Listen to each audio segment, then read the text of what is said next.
আসসালামু আলাইকুম।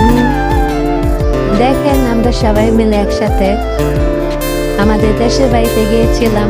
সেখানে ভাই ভাবি সবাই গিয়েছিলাম একসাথে। অনেক দিন যাবৎ যাওয়া হয় না, তো সেই জন্য গিয়েছিলাম। আর এটা আমাদের জায়গা শুধু খালি মাঠ।